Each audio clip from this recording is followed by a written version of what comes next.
ఏంది మంచిగా teak talk తయారైన రైతులందరూ 5 నెలల్లో మంచి ఖుషిగా ఉన్నట్టున్నారు. ఎక్కడ కూర్చున్నదే ఫోన్ పెట్టినావు, కద్దరు సెట్ వేసినావు, పాయింట్ అదేం లేదు. ఇప్పుడు చెప్పనా, మాకు 24 గంటలు కెనాల్ నీళ్లు ఎప్పుడు చూసినా నీళ్ళే వచ్చేది. ఇప్పుడు 2 నెలల 15 రోజులు కానీ సుక్కలేవు. మంచిలా చెరువు అయితే ఎప్పటికీ ఎప్పుడు చూసినా అలుగు పోసి ఆడికి ఏ గొడ్డు గోదా అన్ని ఫుల్గా తాగేది. ఇప్పుడు పోయి రాగట్లా పడ్డాయి నీళ్లు. మొత్తం ఆ కొంగలు అవి చేపల గీపలు కూడా అన్ని చస్తాయి. అది వరకు మొత్తం ఒట్టెలు గిట్టలు అంతా నిండి ఉండేది. మొత్తం కరువు అంటే కరువే. అదే మరి నిన్ను చూస్తా అంటే రేవంత్ రెడ్డి చెప్పిన మాటలు కూడా నిజమే అనిపిస్తుంది. ఎందుకనంటే రైతులు మంచి సుభిక్షంగా ఉన్నారు, రైతు బంధు వేస్తున్నాం అంటున్నారు. ఆ సుభిక్షంగా ఉన్నది కేసీఆర్ వల్ల. మాకు సరే వేరే అని ఏకపక్షంగా కానీ కేసీఆర్ వల్లనే మేము అన్ని ధన సంపద అన్ని పంటలు అన్నిటితో చక్కగా ఉన్నాం. అరే నువ్వు కేసీఆర్ తో సంతోషంగా ఉన్నావు అంటే రేవంత్ కేసీఆర్ దొంగ అంటాడు. లేదు, కేసీఆర్ దొంగ ఎట్లయితాడు? రేవంత్ దొంగ అవుతాడు. రేవంతే దొంగ అవుతాడు. రేవంత్ ఎందుకు దొంగ అవుతాడు? అరే మహిళలకు 25,500 ఇస్తానన్నాడే. ఇక మొత్తం ఇప్పుడు టిఆర్ఎస్ గవర్నమెంట్ ఎందుకు ఓడిపోయిందంటే ఆయన 2500 మహిళలకు, ముసలోళ్లకు 4000 రుణమాఫీ ఏంది ఇవాళ తెచ్చుకోపో డిసెంబర్ 9వ తారీఖున చెప్తానా 2 లక్షల రుణమాఫీ ఏకాదాటిగా చెప్తాన్నాడు. ఆ 2 లక్షలే బొందలేదు. అది పోయిందా? సరే సపోజ్ అందరూ 10 ఎకరాలు, సపోజ్ ఒక 4 ఎకరాలు 2 ఎకరాలు ఉంటాడా, నాకు 5 ఎకరాల రుణం ఇది మన రైతు బంధు వల్లే. రైతు బంధు లేదు, ఎవరికో 2 ఎకరాలకు 3 ఎకరాలకో పడ్డదట.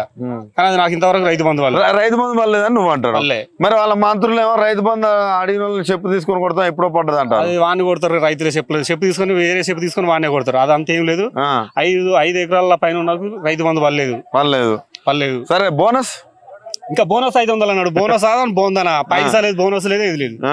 బోనస్ అనే కనీసం పోయిన గిట్టుబాటు ధర పెడతారా? అది గిట్టుబాటు ధర ఇప్పుడైతే ఆనంగా కాంటాలు పెడతాను. అవి పైసలు పడతాయా, అవి ఎప్పుడు పడతాయన్నా తెలియదు. అంతేనా? మరి ఫ్రీ కరెంట్ ఫ్రీ కరెంటు ఇంతవరకు అయితే నాకు రాలేదన్న. ఫ్రీ కరెంట్ రాలేదు. బిల్లు కొడతారా? బిల్లు కొట్టిన మొన్న కూడా కట్టినా నేను. 200 యూనిట్లు బంద్ అన్నాడు, లేదన్నాడు. కానీ నేనైతే బిల్లు కట్టించుకున్నా. మరి ఇట్లా బిల్లు మరి రేవంత్ రెడ్డి ఫ్రీ అన్నాడు అని అడగపోయినా? ఫ్రీ లేదు. నేను గ్యాస్ కూడా మొన్న నా పేరు మీదనే ఉన్నది. గ్యాస్ కూడా నేను 1050 రూపాయలు కట్టినా.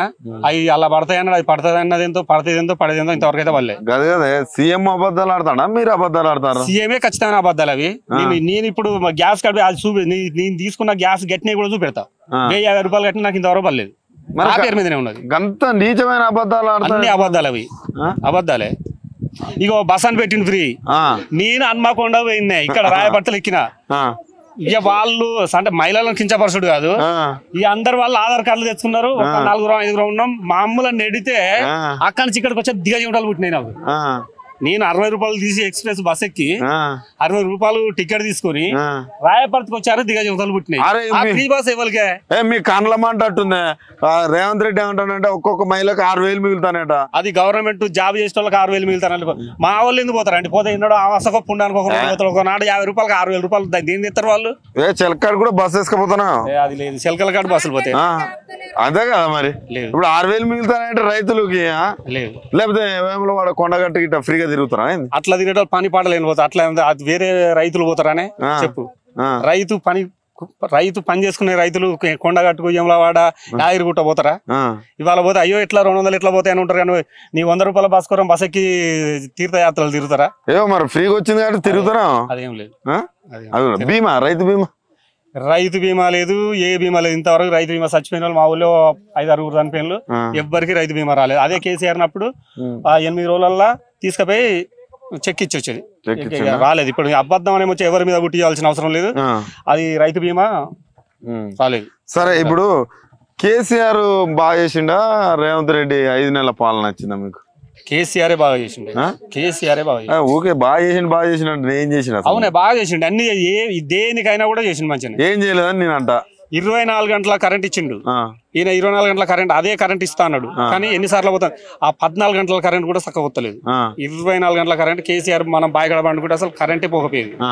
ఇప్పుడు 14 గంటలు వస్తుందా, అది రాత్రి 2 గంటలకు వస్తుందా, 3 గంటలకు వస్తుందా, రాత్రులు పండుకునే రోజులు వచ్చినాయి. ఖచ్చితంగా వస్తాయి. చూడు, ఏదో ఇంకేదో ఎంపీ ఎలక్షన్లే అని ఇదేదో ఆయన చెప్తాను. ఆ తర్వాత ఇది అయిపోయిన తర్వాత చూడు మళ్ళీ గుత్పలు పట్టుకుని పోయి కడియం శ్రీ గారు ముచ్చటేది మొత్తం కేసీఆర్ పార్టీ నాశనం చేసిండు, పార్టీ మారిన అంటాడు. ఆయన మంచోడేనా అసలు? కడియం శ్రీ గారి గురించి చెప్పాలంటే ఆయన చాలా కాలాంతకుడే. ఎందుకంటే ఆయన పిలిచి ఉప ముఖ్యమంత్రి ఇచ్చిండు. ఆయన బిడ్డకు ఇప్పుడు ఇస్తార్లు అన్నం పెట్టినాం, బిడ్డకు టికెట్ ఇచ్చిన తర్వాత అన్నం పెట్టినట్ట కదా. ఇచ్చిన టికెట్ ను ఆయన ఈ మన కడియం శ్రీ ఏదో రేవంత్ రెడ్డి తోటి మాట్లాడుకున్నట్టున్నాడే. ఈడ ఇస్తార్లకు వెళ్ళి అన్నం పెట్టిన తర్వాత నువ్వు పోయినావంటే ఎంత పార్టీని దెబ్బతిత్తానికి కదా. అభివృద్ధి అట ఏం అభివృద్ధి మన బొంద అభివృద్ధి కాదే. టికెట్ ఇవ్వకపోతే అలిగిపోయినావంటే అదో లెక్క. టికెట్ ఇచ్చినాక నువ్వు అల్ల పోయినావంటే నువ్వు ఏదో ఈ పార్టీని అన్యాయం చేస్తాను కదా. నువ్వు గెలవకున్నా కూడా ఎమ్మెల్సీ ఇచ్చి ఉప ముఖ్యమంత్రి చేసి నిన్ను ఒక స్థాయిలో ఆయన స్థాయిలో నిలబెట్టిండు. నువ్వు ఆయనంత ద్రోహం చేసిన వ్యక్తి టిఆర్ఎస్ కి ఇవ్వలేడు. ఆయన మీ అభివృద్ధి కోసం వచ్చిండు. అభివృద్ధి లేదు అనుభవం. ఇప్పుడు కడియంక పోటీ చేసింది మళ్ళీ కాంగ్రెస్ నుంచి. ఆమె గెలవదు. అసలు తెలుసా మీకు ఆమె ఎవరో? మాకు తెలియదు. ఈ పూట తెలియదు ఆమె ఎవరో. ఇప్పుడు కూడా తెలియదా? మరి ఓట్లకు వస్తారు మరి ఎట్లా వస్తే వచ్చేది చూసుకుంటారు. వచ్చేది ఎట్లుంటదో అది అంతే. మొత్తం మీ రైతుల పరిస్థితి ఎట్లుంది 5 నెలల్లో? ఇక దారుణంగానే ఉన్నదే.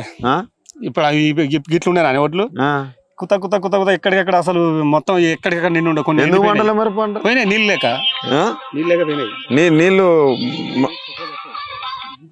10 ఏళ్ళు ఎట్లుండే నీళ్ళు?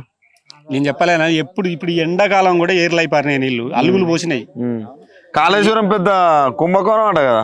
అది కుంభకోణం అని పొందా ఏదన్నా. ఇప్పుడు మన ఇల్లు కాకుండా సీరియల్ ఇట్లా స్లాప్ ఏదో చేసుకుని నీళ్ళు వదిలిపెట్టుకోవాలని వద్దా. ఇప్పుడు దారుణంగా ఈ కేసీఆర్ ను ఉంచాలని నూదితే అతనికి అది పాపం తగులుతుంది అంతేనా? ఖచ్చితంగా. ఇప్పుడు ఎందుకంటే ఇప్పుడు ఈ బస్ యాత్ర పెట్టింది ఎందుకు? ఇప్పుడు నువ్వు ఖచ్చితంగా నీళ్ళు ఎత్తి అన్ని ఎండిపోయిన పొలాలు చూసినా అది కూడా సినిమా స్టోరీ అట కదా. బస్ యాత్ర స్టోర్ అని కాదే. ఎంత ఎండిపోయిన పొలాల గది డ్రామా. ఎండిపోయిన దాన్ని పట్టుకుని ఎండదికి రావాల్సిన అవసరం పెద్ద మనిషి. బీఆర్ఎస్ వాళ్ళు ఎండబెట్టిరట కదా. అది తప్పు ముచ్చట. నువ్వు నీళ్లు కనుక వదిలిపెట్టేది ఉంటే అవి ఖచ్చితంగా పచ్చగుండు. నీకు అది రాకపోవు. నువ్వు అనవసరంగా కేసీఆర్ మీద బదనం పెడతా ఉంటే అది నీ బదనం నీకే వచ్చింది.